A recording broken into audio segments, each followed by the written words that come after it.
Good morning guys, welcome to dream journey blog. ಹೇಗಿದ್ದೀರಾ ನೀವೆಲ್ಲರೂ? ನಾನು ಚೆನ್ನಾಗಿದ್ದೀನಿ, ನೀವು ಕೂಡ ಚೆನ್ನಾಗಿದ್ದೀರಾ ಅಂತ ಭಾವಿಸ್ತೀನಿ. ಇವತ್ತಿನ ವಿಡಿಯೋ ಅರ್ಲಿ ಮಾರ್ನಿಂಗ್ ಬೇಗ ಎದ್ದು ಅಕ್ಕನನ್ನು ಹಸ್ಬೆಂಡ್ ಡ್ರಾಪ್ ಮಾಡಲಿಕ್ಕೆ ಹೋಗ್ತಾ ಇದ್ದಾರೆ. ಇಬ್ಬರ ಮಕ್ಕಳನ್ನು ಕರ್ಕೊಂಡು ಬಸ್ಸಲ್ಲಿ ಹೋಗಲಿಕ್ಕೆ ಕಷ್ಟ ಆಗತ್ತೆ ಅಲ್ಲ, ಅವರು ನಮ್ಮ ಜೊತೆಗೆ ಬಂದದ್ದಲ್ಲ. ಸೊ ಬಿಡಲಿಕ್ಕೆ ಹೋಗ್ತಾ ಇದ್ದಾರೆ. ನಮಗೆ ಇವತ್ತು ತುಂಬ ಕೆಲಸ ಉಂಟು, ಬೇರೆ ಬೇರೆ ಕಡೆ ಹೋಗಲಿಕ್ಕೆ ಉಂಟು. ಸೊ ಬೆಳಿಗ್ಗೆ ಅವರನ್ನು ಬಿಟ್ಟಿದ್ದರೆ ಅವ್ರನ್ನ ನಾವು ಫ್ರೀ ಆಗ್ತೀವಿ. ಮತ್ತು ಅವರಿಗೆ ಗೊತ್ತಿರ್ಬೋದು, ನಿಮಗೆ ಗೊತ್ತಿಲ್ಲದವರಿಗೆ ಹೇಳ್ತಿದ್ದೀನಿ, ಅವರಿಗೆ 5 ಸ್ಟಾರ್ ಬ್ರ್ಯಾಂಚಸ್ ಅವರು ನಡೆಸ್ತಾರೆ. ಚಿಕನ್ನಿದು ಏನುಂಟು ಅದು ಪ್ರಾಡಕ್ಟ್ಸ್ ಬರಲಿಕ್ಕಿದೆ ಅಂತೆ. ಸೊ ಅವರು ಹೋಗಿದ್ದಾರೆ. ನೆಕ್ಸ್ಟ್ ನಾವು ರೆಡಿಯಾಗಿ ಬಂದ್ವಿ, ಎಲ್ಲ ಬ್ರೇಕ್ಫಾಸ್ಟ್ ಎಲ್ಲ ಮುಗಿಸಿ ಮಗನನ್ನೆಲ್ಲ ರೆಡಿ ಮಾಡಿ ನಾವು ಎಲ್ಲರೂ ಕೂಡ ಇವತ್ತು ಹೋಗ್ತಾ ಇರೋದು ಕುಮಟಕ್ಕೆ. ಸೊ ಯಾಕೆ ಕುಮಟಕ್ಕೆ ಅಂತ ಹೇಳಿದರೆ, ನಾನು ಚಿಕ್ಕದಿರುವಾಗ ತುಂಬ ಕುಮಟಕ್ಕೆ ಹೋಗ್ತಾ ಇದ್ದೆ. ಒಂದು ಚಿಕ್ಕ ಅಕ್ಟೋಬರಿದು 10 ಡೇಸಿದು ಹಾಲಿಡೇ ಬಿದ್ದರೂ ಕೂಡ ನನಗೆ ಹೋಗಬೇಕಿತ್ತು. ನನಗೆ ಅಲ್ಲಿ ತುಂಬ ಖುಷಿ ಆಗ್ತಾ ಇತ್ತು ಕುಮಟದಲ್ಲಿ ಹೋಗುವಾಗ. ಅದು ನಮ್ಮ ಅಪ್ಪನ ಚಿಕ್ಕಮ್ಮನ ಮನೆ ಆದರೂ ಕೂಡ ನನಗೆ ಅಲ್ಲಿ ಕ್ಲೋಸ್ ಆಗ್ತಿತ್ತು, ಅಜ್ಜಿ ಮನೆ ಥರನೇ ಆಗ್ತಾಯಿತ್ತು. ನಾನು ಒಬ್ಬಳು ಹುಡುಗಿ ಅವರ ಮನೆಯಲ್ಲಿ ಎಲ್ಲ ರಜೆಗೆ ಹೋಗ್ತಾ ಇದ್ದೆ. ನಾನು ಅಜ್ಜಿ ಮನೆಗೆ ಹೋಗೋದು ಕಡಿಮೆ ಇದ್ದೆ. ಎಲ್ಲರೂ ಹೋಗ್ತಾ ಇದ್ದರು, ನಾನೊಬ್ಬಳು ಯಾಕೆ ಗೊತ್ತಿಲ್ಲ ಅಲ್ಲಿ ಸೆಟ್ಟಾಗಿ ಬಿಡ್ತಾ ಇದ್ದೆ. ಸೊ ಅವರೀಗ ಏಜ್ ಆಗಿದ್ದಾರೆ, ನನಗೆ ಸಿಗೋದು ಕಡಿಮೆ ಆಗಿದೆ ಹಬ್ಬಕ್ಕೆಲ್ಲ ಬಂದಾಗ. ಸೊ ನಾವೊಂದು ಸ್ವಲ್ಪ ಫ್ರೂಟ್ಸ್ಗಳನ್ನು ತೊಗೊಂಡು ಹೋಗೋಣ ಅಂತ ಹೇಳಿ ಬಂದ್ವಿ. ಏಜ್ ಆದ ನಂತರ ಒಂದು ಸರ್ಟನ್ ಟೈಮ್ ಬರ್ತದೆ ಅಲ್ಲ, ಬೇಕ್ರಿ ಐಟಮ್ಸ್ ತೊಗೊಳೋಗೋದಕ್ಕಿಂತ ಫ್ರೂಟ್ಸೇ ಓಕೆ. ಈಗಿನ ಟೈಮಲ್ಲಿ ಏಜ್ ಆದವರಿಗೆ ಯಾವುದು ಕಾಯಿಲೆ ಇಲ್ಲ ಅಂತಲೇ ಇಲ್ಲ. ಏಜ್ ಆದವರಿಗೆ ಬೇಡ, ನಮಗೇನೆ ಶುರುವಾಗಿದೆ ಬಿಡಿ. ಸೊ ಈಗ ನಾವು ಇದನ್ನೆಲ್ಲ ತೊಗೊಂಡು ಹೊರಡ್ತಾ ಇದ್ದೀವಿ. ನಾನು ತುಂಬ ಸಮಯ ಆಯಿತು ಬರದೆ, ಐ ಥಿಂಕ್ ಮದುವೆ ನಂತರ ಬಂದಿದ್ದೀನಿ, ಆದರೂ ಕೂಡ ನೆನಪಿಲ್ಲ, ಒಂದು 3-4 ವರ್ಷ ಬಿಟ್ಟು ಏನು ಅಂದ್ಕೊಳ್ತೀನಿ. ಆಗ ಅವ್ರು ನನಗೆ ಯಾವತ್ತೂ ಕೂಡ ನಮ್ಮ ಸನ್ಮರಿಗೆ ಹಬ್ಬಕ್ಕೆ ಸಿಗ್ತಾಯಿದ್ರು. ಸೊ ನನಗೆ ವರ್ಷಕ್ಕೂ ಕೂಡ ಅವರಿಗೆ ಸಿಕ್ಕಿದಾಗೆ ಆಗ್ತಿತ್ತು. ಈಗ 1-2 ವರ್ಷದಿಂದ ಅವ್ರು ಬಂದೇ ಇಲ್ಲ. ಈ ಎಲ್ಲ ರೋಡ್ ನನಗೆ ತುಂಬ ಮೆಮೊರಿಬಲ್. ರಜೆಯ ಹಾಲಿಡೇ ಅಂದರೆ ಇಲ್ಲಿ. ಆ್ಯಕ್ಚುಲಿ ಇಲ್ಲಿ ಇನ್ನೊಂದು ಅವ್ರದ್ದೇ ಫ್ಯಾಮಿಲಿಯಿಂದ ಇನ್ನೊಬ್ಬ ಹುಡುಗ ಬರ್ತಾ ಇದ್ದ. ಸೊ ನಾನು ಮತ್ತು ಅವನು ಆಟ ಆಡಿದ್ದು, ಸೈಕ್ಲಿಂಗ್ ಕಲ್ತಿದ್ದು ಎಲ್ಲ ಇಲ್ಲಿಯೇ. ಸೊ ನಾನಿಲ್ಲಿ ಜಾಸ್ತಿ ಬರ್ತಾಯಿದ್ದೆ. ಈಗ ಇವ್ರದ್ದು ಮನೆಯೆಲ್ಲ ಚೇಂಜ್ ಆಗಿದೆ, ಇವರು ಒಡೆದು ದೊಡ್ಡದು ಮಾಡಿದ್ದಾರೆ, ಸ್ವಲ್ಪ ಮೇಲೆ ಮಾಡಿದ್ದಾರೆ. ಸೊ ಬಟ್ ಆಗದ್ದು ಮೆಮೊರಿ ಇಲ್ಲ, ಯಾಕಂತ ಹೇಳಿದರೆ ಮನೆ ಚೇಂಜ್ ಆಗಿದೆ ಅಲ್ಲ. ಬಂದು ಮೀಟ್ ಆಗಿ ಹೋಗೋಣ ಅಂತ ಹೇಳಿ ಬಂದ್ವಿ. ಸೊ ಇವರ ಮನೆಯಲ್ಲಿ ಬರ್ಡ್ಸ್ ಎಲ್ಲ ಉಂಟು, ನೋಡ್ಬೋದು ನೀವು. ನನ್ನ ಮಗನಿಗೆ ಖುಷಿಯಾಗಿದೆ, ಇವರೇ ನಾನು ಹೇಳಿದ್ದು. ಏನೋ ನನಗೆ ಅವರಂದರೆ ತುಂಬ ಇಷ್ಟ ಆಯಿತು, ಈಗ ಕೂಡ. ಆದರೆ ತುಂಬ ಆಗ ಉಂಟಲ್ಲ 10-20 ರೂಪಾಯಿ ಅಂತ ಹೇಳಿದರೂ ಕೂಡ ದೊಡ್ಡದು. ಅವರು ನನಗೆ ಹಬ್ಬಕ್ಕೆ ಕೊಡೋದು, ಬಂದಾಗ ಕೊಡೋದು, ಕಾಯಿನ್ ಬಾಕ್ಸಿಗೆ ಹಾಕೋದು, ಇದೇ ಕೆಲಸ ಇತ್ತು ನಮಗೆ. ಮತ್ತು ನಾವು ಹೇಳದೇ ಬಂದಿದ್ವಿ. ಸೊ ಚಹಾ ಕುಡಿಲಿಕ್ಕೆ ರೆಡಿ ಮಾಡಿದ್ರು ಅವರು, ನಾವು ಬೇಕಂತಲೇ ಹೇಳಿ ಬಂದಿರಲಿಲ್ಲ. ಹೇಳಿ ಬಂದರೆ ಮತ್ತು ಊಟಕ್ಕೆ ನಿಲ್ಲಬೇಕು, ಅದು ಮಾಡಬೇಕು, ಇದು ಮಾಡಬೇಕು, ಅದಕ್ಕೋಸ್ಕರ ಹೇಳದೇ ಬಂದರೆ ಬೇಗ ಹೋಗ್ಬೋದಲ್ಲ ಅಂತ ಹೇಳಿ ಬಂದಿದ್ವಿ. ತುಂಬ ಜನ ಇದ್ದರೂ ಖುಷಿಯಾಯಿತು, ಮಕ್ಕಳಿಗೂ ಕೂಡ ಮೀಟಾಗಿ ಖುಷಿಯಾಯಿತು. ಈಗ ನಾವು ಹೊರಡ್ತಿದ್ದೀವಿ ಮನೆಗೆ. ಮೀನ್ಸ್ ಇನ್ನೂ 1-2-3 ಮನೆಗೆ ಹೋಗಲಿಕ್ಕೆ ಉಂಟು ನಮಗೆ. ಅಲ್ಲಿ ಹತ್ತಿರದಲ್ಲಿ ಅಪ್ಪನ ಇನ್ನೊಂದು ಕಸಿನ್ ನಿಲ್ತಾರೆ, ಅವರ ಮನೆಗೆ ಒಂದು ಹೋಗಿ ಬರೋಣ ಲಾಸ್ಟ್. ಮತ್ತು ಯಾವಾಗ ಬರೋದು ಗೊತ್ತಿಲ್ಲ ಅಂತ ಹೇಳಿ ಹೊರಟಿದ್ದೀವಿ. ಇಲ್ಲಿ ಇವ್ರದ್ದು ಎಲ್ಲರದ್ದು ಮನೆ ಈಗ ಚೇಂಜ್ ಆಗಿದೆ, ಮೆಮೊರೀಸ್ ಎಲ್ಲ ಚೇಂಜ್ ಆಗಿಬಿಟ್ಟಿದೆ. ಇವರ ಮನೆಯ ಹುಡುಗನಿಗೆ ನಾನು ಎಷ್ಟು ಆಟ ಆಡಿಸಿದ್ದೀನಿ ಅಂತ ಇಲ್ಲ, ಈಗ ಒಂದು ದೊಡ್ಡದಾಗಿ ವರ್ಕಿಗೆ ಹೋಗ್ತಿದ್ದಾನೆ. ಸೊ ನಾವೀಗ ಇನ್ನೊಂದು ಮನೆಗೆ ಬಂದ್ವಿ. ಏನಾಗಿದೆ ಅಂದರೆ, ನನ್ನ ಪಪ್ಪನ ಚಿಕ್ಕಮ್ಮಂದಿರು ಇದ್ದಾರೆ ಈಗ, ಗ್ರೇಟ್. ಹಾಗಂತ ಹೇಳಿ ನಮ್ಮ ಪಪ್ಪನ ಅಮ್ಮ ಏನಿದ್ದಾರೆ ಅವರು ತುಂಬ ಬೇಗ ತೀರ್ಕೊಂಡಿದ್ರು. ಸೊ ಅಮ್ಮ ಅಂತ ಹೇಳಿದರೆ ಅವರಿಗೆ ಇವರೇ.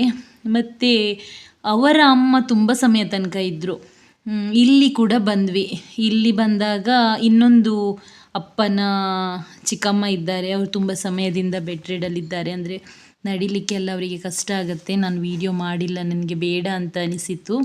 ಸೊ ನಾವು ಮೀಟ್ ಎಲ್ಲ ಆಗಿ ಈಗ ಹೊರಟಿದ್ದೀವಿ. ನೋಡ್ಬೋದು ನೀವು, ಅವರ ಮನೆ ಹತ್ರ ಒಂದು ಲೇಕ್ ಉಂಟು, ಚಂದ ಅಲ್ಲಿ ಎಷ್ಟು ಒಳ್ಳೆ ಮೀನೆಲ್ಲ ಸಿಗತ್ತೆ ಅಲ್ಲಿ. ನನಗೆ ನೆನಪುಂಟು ಸರಿಯಾಗಿ ಮೀನೆಲ್ಲ ಹಿಡಿಲಿಕ್ಕೆ ಹೋಗ್ತಾ ಇದ್ದದ್ದೆಲ್ಲ.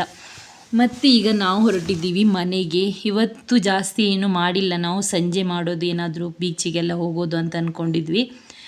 ತಂಗಿಗೆ ಫಸ್ಟು ಡ್ರಾಪ್ ಮಾಡಲಿಕ್ಕಿತ್ತು. ಸೊ ಬಸ್ ಸ್ಟ್ಯಾಂಡಿಗೆ ಬಂದ್ವಿ. ತಂಗಿ ನಮ್ಮ ಜೊತೆಗೆ ಬಂದಿಲ್ಲ, ಅಂದರೆ ಸೋನು. ಪಪ್ಪ ಅವಳನ್ನು ಬಸ್ಸಲ್ಲಿ ಹತ್ತಿಸ್ಲಿಕ್ಕೆ ಹೋಗಿದ್ದಾರೆ.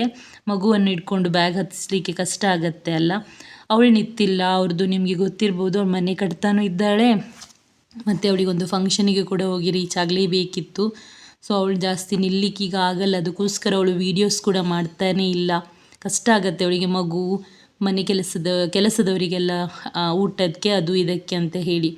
ಮತ್ತು ನಾವೊಂದು ಸ್ವಲ್ಪ ಐಟಮ್ಸ್ಗಳನ್ನೆಲ್ಲ ಪರ್ಚೇಸ್ ಮಾಡಿಕೊಂಡು ಐಸ್ ಕ್ರೀಮ್ ತಿನ್ನಲಿಕ್ಕೆ ಬಂದ್ವಿ. ಸೊ ನಾವಿವತ್ತು ಬಂದದ್ದು ಐಸ್ ಪಾಯಿಂಟಿಗೆ. ಸೊ ಐಸ್ ಪಾಯಿಂಟಲ್ಲಿ ನಾವು ಜಾಸ್ತಿಯಾಗಿ ಐಸ್ ಕ್ರೀಮ್ ತಿನ್ನೋದು ಶುರುವಲ್ಲಿ ಎಲ್ಲ ನಾವು ಬರುವಾಗ ತುಂಬ ಕಡಿಮೆ ರೇಟ್ ಇತ್ತು, ತುಂಬ ಅಂದರೆ ತುಂಬ. ನನಗೆ ನೆನಪಿದ್ದ ಹಾಗೆ 45 ರುಪೀಸ್ ಹಾಗೇನೋ ಇತ್ತು. ಈಗ ಏನು 65, 85 ಎಲ್ಲ ಆಗಿದೆ. ಸೊ ಯಾರಿಗಾದರೂ ಹೊನ್ನಾವರ ಸುತ್ತಲಿಕ್ಕೆ ಬಂದರೆ ನೆನಪಿಟ್ಕೊಳ್ಳಿ, ಐಸ್ ಪಾಯಿಂಟ್ ಎಲ್ಲ ಉಂಟು. ಸೊ ಅಲ್ಲಿ ಹೋಗಿ ನೀವು ಐಸ್ ಕ್ರೀಮ್ ತಿಂದು ಬರ್ಬೋದು. ಇವತ್ತು ಡ್ರೆಸ್ ನಾನು ಇದು ಹಾಕಿದ್ದೆ, ನನಗಿದು ತುಂಬ ಕಂಫರ್ಟೇಬಲ್ ಇತ್ತು ಮಾತ್ರ ಹಾಕಿದ್ದು. ಡೇಲಿ ಸುತ್ತಲಿಕ್ಕೆ ಹೋಗೋದುಂಟಲ್ಲ, ಡೈಲಿ ಬಟ್ಟೆ ಬೇಕು ಬೇರೆ ಬೇರೆದು, ಎಷ್ಟು ಬಟ್ಟೆ ಇದ್ದರೂ ಸಾಕಾಗಲ್ಲ. ಮತ್ತು ನಾವು ಐಸ್ ಕ್ರೀಮನ್ನು ಆರ್ಡ್ರ್ ಮಾಡಿದ್ವಿ. ನನ್ನ ಮಗನಿದ್ದು ಚೀಪ್ ಆ್ಯಂಡ್ ಬೆಸ್ಟ್ ಒಂದು ವೆನಿಲಾ ಸ್ಕೂಪ್ ಅಷ್ಟೇ. ನನಗದೊಂದು ಲಾಭ, ಜಾಸ್ತಿ ಏನು ತಿನ್ನಲ್ಲಲ್ಲ ಅವನು. ಮತ್ತು ನಾವೆಲ್ಲ ಐಸ್ ಕ್ರೀಮ್ ತೊಗೊಂಡ್ವಿ, ನಾವು ತಿಂತಾ ಇದ್ದೀವಿ. ತಮ್ಮ ಮತ್ತೆ ಕಾಲ್ ಮಾಡಿ ಕೇಳಿದ ಎಲ್ಲಿದ್ದೀರಾ ಅಂತ ಹೇಳಿ. ನಾವು ಆಲ್ರೆಡಿ ಆರ್ಡ್ರ್ ಮಾಡಿ ಆಗಿತ್ತು. ಮತ್ತು ಅವನಿಗೆ ಹೇಳಿದೆ ಪರವಾಗಿಲ್ಲ ನಾವು ವೇಟ್ ಮಾಡ್ತೀವಿ, ನೀನು ಬಾ ಅಂತ ಹೇಳಿ. ಮತ್ತೆ ಅವನು ಬಂದ, ಆಗ ನಮ್ಮದು ತಿಂದಾಗಿತ್ತಷ್ಟೇ. ಅವನೀಗ ಬ್ಯುಸಿ ಇದ್ದಾನೆ, ಗಾಡಿಗಳೆಲ್ಲ ಜಾಸ್ತಿ ಉಂಟಲ್ಲ. ಸೊ ಅವನ ಹತ್ರ ಗ್ಯಾರೇಜ್ ಉಂಟು ಸ್ವಂತದ್ದು, ಅವನು ಅದರಲ್ಲಿಯೇ ಬ್ಯುಸಿ ಇರ್ತಾನೆ. ಸೊ ನನಗೆ ಒಂದೇ ತಮ್ಮ. ಇವನನ್ನು ಮತ್ತು ನನ್ನ ಚಿಕ್ಕಪ್ಪನ ಮಗನನ್ನು ನೋಡಿ ತುಂಬ ಜನ ಕನ್ಫ್ಯೂಷನ್ ಆಗ್ತಾರೆ, ಅವ್ರು ಸೇಮ್ ಕಾಣಿಸ್ತಾರೆ ಅಂತ ಹೇಳಿ. ನನಗೆ ಒಂದೇ ತಮ್ಮ, ಚಿಕ್ಕಪ್ಪನಿಗೂ ಒಂದೇ ಮಗ. ಸೊ ನಾವೊಂದು ಕೇಕ್ ನೋಡಿದ್ವಿ, ಇದನ್ನು ತೊಗೊಳ್ಳೋಣ ಅಂತೇಳಿ. ನನಗಿದು ತೊಗೊಳ್ಳುವಷ್ಟು ಮನಸ್ಸಿರಲಿಲ್ಲ. ಹೊನ್ನಾವರದಲ್ಲಿ ಒಂದು ಐಸ್ ಕ್ರೀಮ್ ಕೇಕ್ ಸಿಗತ್ತೆ, ಅದು ತೊಗೊಳ್ಳೋಣ ಅಂತ ಅಂದ್ಕೊಂಡಿದ್ದೆ. ಬಟ್ ಯಶ್ವಿಲ್ಗೆ ಇದು ನಮ್ಮ ರೆಡ್ ವೆಲ್ವೆಟ್ ಕೇಕ್ ಟ್ರೈ ಮಾಡಬೇಕಿತ್ತು. ಸೊ ಆಗ್ಬೋದು, ಅವನು ಈಗ ಚಿಕ್ಕ ಮಕ್ಕಳಿದು ಕೇಳಬೇಕಲ್ಲ ಅಂತ ಹೇಳಿ ಅದೊಂದು ತೊಗೊಂಡೆ. ಅದರ ನಂತರ ಆಶ್ವಿಲ್ ಬೈಕಲ್ಲಿ ಹೋದ, ಸ್ಕೂಟರಲ್ಲಿ. ಯಾಕಂತ ಹೇಳಿದರೆ ಅವನಿಗೊಂದು ಕ್ರಾಕ್ಸ್ ಆಗಬೇಕಿತ್ತು. ಅದು ನಾವು ಹುಡುಕ್ಲಿಕ್ಕೆ ಹೋಗಿದ್ರೆ, ಮತ್ತು ನಮಗೆ ರೇಟ್ ಜಾಸ್ತಿ ಹೇಳ್ತಾರೆ ಆ್ಯಕ್ಚುಲಿ ಹೊನ್ನಾವರದಲ್ಲಿ. ಯಾಕಂದರೆ ನಮ್ಮದು ಗಾಡಿ ಮಂಗಳೂರಿದಲ್ಲ, ಅವರಿಗೆ ಗೊತ್ತಿಲ್ಲ ನಾವು ಇಲ್ಲಿಯವರೇ ಅಂತ ಹೇಳಿ. ಅವನು ಕರ್ಕೊಂಡು ಹೋದರೆ ಒಳ್ಳೆಯದಲ್ಲ, ಅದಕ್ಕೆ ಅವನೇ ಕರ್ಕೊಂಡು ಹೋದ. ನಾವು ಒಂದು ಕಡೆ ಗಾಡಿ ಪಾರ್ಕ್ ಮಾಡಿ ನನ್ನ ಮಗನಿಗೆ ಒಂದು ಟೂತ್ಪೇಸ್ಟ್ ಆಗಬೇಕಿತ್ತು. ಸೊ ನಾನು ಮಮಾಅರ್ತಿದು ಟೂತ್ಪೇಸ್ಟ್ ತೊಗೊಂಡು ಬಂದಿದ್ದೆ. ಅದರಲ್ಲಿ ಜಸ್ಟ್ ಜೆಲ್ ಮಾತ್ರ ಉಂಟು, ಒಳ್ಳೆಯದುಂಟು, ನಾನ್ ಕಲರ್. ಬಟ್ ಅವನು ಇಷ್ಟು ದಿನದಿಂದ ಕಲರ್ಡ್ ಒನ್ ಯೂಸ್ ಮಾಡಿ ಅವನಿಗೆ ಅದು ವಾಮಿಟಿಂಗ್ ಥರ ಫೀಲ್ ಆಗ್ತಿತ್ತು ಯೂಸ್ ಮಾಡುವಾಗ. ಸೊ ಅದಕ್ಕೆ ಮತ್ತೆ ನಾನು ಅವನು ನಾರ್ಮಲಿ ಯೂಸ್ ಮಾಡೋದನ್ನೇ ತೊಗೊಂಡು ಬಂದೆ. ಅದನ್ನು ಮತ್ತೆ ನಾನು ಜಾಸ್ಲಿನ್ಗೆ ಕೊಟ್ಟೆ. ಈಗ ಜಾಸ್ಲಿನಿಗೆ 1-2 ಹಲ್ಲು ಬಂದಿದೆ, ಅದಕ್ಕೆ ಸೋನಿಯನಿಗೂ ಹೇಳಬೇಕು ತಂಗಿಗೆ ನಾನ್ ಫ್ಲೇವರೇ ಯೂಸ್ ಮಾಡು ಅಂತ ಹೇಳಿ. ಶುರುವಿಂದನೇ ನಾನ್ ಫ್ಲೇವರ್ ಯೂಸ್ ಮಾಡದಿದ್ದರೆ ಅದು ಒಳ್ಳೆಯದು. ಈಗ ಏನಾಗಿದೆ ಅಂದರೆ ಈ ಫ್ಲೇವರ್ಡ್ ಬಂದು ಅವರಿಗೆ ಅದು ಇಷ್ಟ ಆಗ್ತಾ ಇಲ್ಲ. ಸೊ ನಾವೀಗ ಮನೆಗೆ ಹೊರಟಿದ್ದೀವಿ. ಇದು ನಮ್ಮದು ಘಟ್ಟದಿಂದ ಇಳಿಯೋದು, ಅಂದರೆ ಆರೊಳ್ಳಿ ಅಂತ ಹೇಳಿ ಉಂಟು, ಅಲ್ಲಿ ಒಂದು ದೊಡ್ಡ ಟರ್ನ್ ಉಂಟು. ಘಟ್ಟ ಅಂತ ಹೇಳಿದರೆ ಒಂದು ದೊಡ್ಡ ಟರ್ನ್ ಉಂಟು ಚಿಕ್ಕ. ಆ ಟರ್ನಲ್ಲಿ ಉಂಟಲ್ಲ, ಸೈಕಲ್ ಜೀವಮಾನದಲ್ಲಿ ಹತ್ತಲಿಕ್ಕೆ ಇಲ್ಲ. ನಾನು 8th ಸ್ಟ್ಯಾಂಡರ್ಡಲ್ಲಿ ನನಗೆ ಸೈಕಲ್ ಸಿಕ್ಕಾಗ ನಮ್ಮಮ್ಮ ಪಾಸ್ ಮಾಡಿ ಕೊಡ್ತಾಯಿದ್ರು. ನನಗೆ ದೊಡ್ಡ ಜೋಶ್ ಸೈಕಲ್ ತೊಗೊಂಡು ಹೋಗೋದು. ಸೊ ನಾನು ಈ ಗುಡ್ಡವನ್ನು ಹತ್ತಿಸಿ ನಡ್ಕೊಂಡು ತೊಗೊಂಡು ಹೋಗ್ತಿದ್ದೆ, ಯಾಕಂದರೆ ಬರುವಾಗ ಡೌನ್ ಸಿಗ್ತದೆ ಅಂತ ಹೇಳಿ. ಅರ್ಧ ಈ ಗುಡ್ಡ ಹತ್ತಿದರೆ ಉಂಟಲ್ಲ, ಹೊನ್ನಾವರಕ್ಕೆ ರೀಚ್ ಆದಾಗೆ. ನಮ್ಮ ಮನೆ ಇರೋದೇ 4 ಕಿಲೋಮೀಟ್ರ್, ಅದರಲ್ಲಿ ಇದೇ ಒಂದು 2.5-2 ಕಿಲೋಮೀಟ್ರ್ ಉಂಟು. ಸೊ ಅದಷ್ಟಕ್ಕೋಸ್ಕರ ನಾನು ಸೈಕಲ್ ತೊಗೊಂಡೋಗ್ತೀನಿ. ಈಗ ನಗು ಬರ್ತದೆ ಇದನ್ನೆಲ್ಲ ಯೋಚನೆ ಮಾಡಿದರೆ. ನಾವೀಗ ಹೊರಡ್ತಿದ್ವಿ, ವಾಪಸ್ ಬಂದು ಮನೆಗೆ ರೀಚ್ ಆದ್ವಿ. ಅಕ್ಕನನ್ನು ಡ್ರಾಪ್ ಮಾಡಲಿಕ್ಕೆ ಹೋದಾಗ ಅಕ್ಕ ಮರ್ತೋಗಿದ್ದಾಳೆ ನೋಲನಿದ್ದು ಶೂಸ್. ಸೊ ನನ್ನ ಮಗನಿಗೆ ಟೆನ್ಷನ್, ನೋಲನ್ ಶೂ ಬಿಟ್ಟು ಹೋಗಿದ್ದಾನೆ, ಈಗೇನು ಹಾಕ್ತಾನೆ ಅಂತ ಹೇಳಿ ನಾನು ಹೇಳಿದ್ದೆ. ಅಜ್ಜಿ ಹತ್ರ ಕೊಟ್ಟಿರು, ತೊಗೊಂಡೋಗಿ ಮತ್ತೆ ಕೊಡ್ತಾರೆ ಅವನಿಗೆ ಅಂತ ಹೇಳಿ. ಸೊ ಮತ್ತೆ ನಾವೀಗ ರೀಚ್ ಆಗಿದ್ದೀವಿ. ಅವನಿಗೆ ಕೆವಿನ್ ಅಂದರೆ ತುಂಬ ಇಷ್ಟ. ಅವನು ಈವನ ಜೊತೆಗೆ ಎಲ್ಲ ಆಟ ಆಡೋದಕ್ಕಿಂತ ಕೆವಿನ್ ಜೊತೆಗೆ ಆಟ ಆಡೋದೇ ಜಾಸ್ತಿ. ಅವನು ಊಟ ಮಾಡಿ ಅಲ್ಲಿಯೇ ಹೋಗಿದ್ದು, ನಾನು ಮತ್ತೆ ಕರೆದೆ, ಬನ್ನಿ ಇಲ್ಲಿ ಏನು ಕೊಡ್ತೀನಿ ಅಂತ ಹೇಳಿ.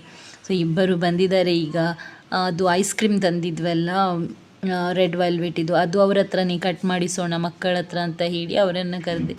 ಅವರಿಬ್ಬರಿಗೆ 1 ಇಯರ್ ಏಜ್ ಗ್ಯಾಪ್ ಅಷ್ಟೇ.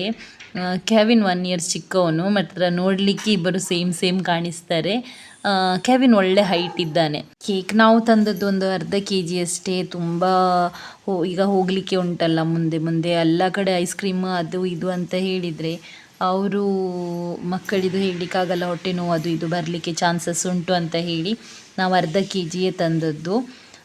ಈಗ ಅವರಿಗೆ ಪ್ಲೇಟ್ಸ್ ಎಲ್ಲ ಕೊಟ್ಟಿದ್ದೀವಿ. ಖುಷಿ ನೋಡಿ ಅವ್ರದ್ದು ಇಬ್ಬರದು, ಈಗ ಅವರು ಕಟ್ ಮಾಡೋದು ಅಂತ ಹೇಳಿ. ಇದೇ ನಾವು ತಂದದ್ದು 350 ರುಪೀಸ್ ಕೊಟ್ಟಿದ್ದು. ನನಗೇನಷ್ಟು ದೊಡ್ಡ ಇಷ್ಟ ಆಗಿಲ್ಲ, ಹಾಗಂತ ಒಂದು ಹೊನ್ನಾವರದಲ್ಲಿ ಐಸ್ ಕ್ರೀಮ್ ಕೇಕ್ ಸಿಗುತ್ತೆ, ವೆನಿಲಾ ಐ ಥಿಂಕ್, ಅದು ತುಂಬ ಇಷ್ಟ ಆಗುತ್ತೆ ನನಗೆ. ಅದೇ ತರ್ಬೋದಿತ್ತು ಅಂತ ಅನಿಸಿತು ಒಂದು ಸಲ. ಇದು ಒಳ್ಳೆ ಗಟ್ಟಿ ಕಲ್ಲು ಥರ ಇತ್ತು. ಅದಕ್ಕೆ ಹಾಕಿದ ಚಾಕ್ಲೇಟ್ ಪೀಸಸ್ಗಳೆಲ್ಲ ಕೆಳಗೆ ಇತ್ತು. ಸೊ ನಾನು ನೋಡಿದ ಪ್ರಕಾರ ಈ ಮೊದಲು ಕೂಡ ನನ್ನ ಕಸಿನ ಮನೆಯಲ್ಲೆಲ್ಲ ಅಥವಾ ನಾನು ಕೂಡ ತಂದಿದ್ದೀನಿ, ಯಾವತ್ತೂ ಕೂಡ ಈ ಐಸ್ ಕ್ರೀಮ್ದು ಕೇಕ್ ಇದು ಚಾಕ್ಲೇಟ್ ಅದರ ಬುಡಕ್ಕೆ ಹೋಗಿ ಕೂತ್ಕೊಂಡಿರಲ್ಲ. ಪರವಾಗಿಲ್ಲ, ಒಂದು ಚಿಕ್ಕದಲ್ಲ ಅಂತ ಹೇಳಿ ಈಗ ಕಟ್ ಮಾಡ್ತಾ ಇದ್ದೀವಿ. ನನ್ನ ಮಗನಿಗೆ ಎಷ್ಟು ಸಲ ಕೇಕ್ ಕಟ್ ಮಾಡಿದರೂ ಬೇಜಾರು ಬರಲ್ಲ. ಮತ್ತು ಇಬ್ಬರಿಗೆ ಕೂಡ ಕೊಟ್ವಿ ಕೇಕ್ ಕಟ್ ಮಾಡಲಿಕ್ಕೆ. ಸೊ ಈಗ ಕಟ್ ಮಾಡ್ತಾ ಇದ್ದಾರೆ ನೋಡಿ. ಅದು ಕಟ್ಟೆ ಆಗ್ತಾ ಇಲ್ಲ, ಅದು ಮತ್ತು ನಾನೇ ಕಟ್ ಮಾಡಿದ್ದು, ಚಾಕುವೆ ತುಂಡಾಗ್ಬೋದು ಅಂತ ಹೇಳಿ. ಅದರ ನಂತರ ಒಂದು ಹಲಸಿನ ಹಣ್ಣಿತ್ತು, ಅದನ್ನು ಕಟ್ ಮಾಡ್ತಾ ಇದ್ವಿ. ಅಂದರೆ ಅಕ್ಕನ ಮನೆಯಿಂದ ತಂದದ್ದು. ಅವ್ರದ್ದು ಚಿಕ್ಕದು ಹಲಸಿನ ಹಣ್ಣಿರುತ್ತೆ, ಬಟ್ ಅದು ಟೇಸ್ಟಿ ಇರುತ್ತೆ ತುಂಬ. ಸಂಜೆ ಚಾ ಟೈಮಲ್ಲಿ ಕಟ್ ಮಾಡಿದ್ದು. ನಾನು 2 ದಿನ ಇರೋದು ತಾಯಿ ಮನೆಯಲ್ಲಿ, ಮತ್ತು ನಾವು ನೆಕ್ಸ್ಟ್ ಮುಂದೆ ಹೋಗೋದು ಎಲ್ಲಿ ಅಂತ ಹೇಳಿ ಮತ್ತೆ ಶೇರ್ ಮಾಡ್ತೀನಿ ನಾನು. ಈ ವಿಡಿಯೋ ತುಂಬ ಲಾಂಗ್ ಆಗ್ಬೋದು ಅಂತ ಅಂದ್ಕೊಳ್ತೀನಿ ನಾನು. ಈ ವಿಡಿಯೋನ ನೆಕ್ಸ್ಟ್ ಕಂಟಿನ್ಯೂ ಮಾಡ್ತೀನಿ. ಇಷ್ಟ ಆದಲ್ಲಿ ಲೈಕ್ ಮಾಡಿ, ಶೇರ್ ಮಾಡಿ, ಕಮೆಂಟ್ ಮಾಡಿ. ಹಾಗೆ thank you so much guys. Bye bye.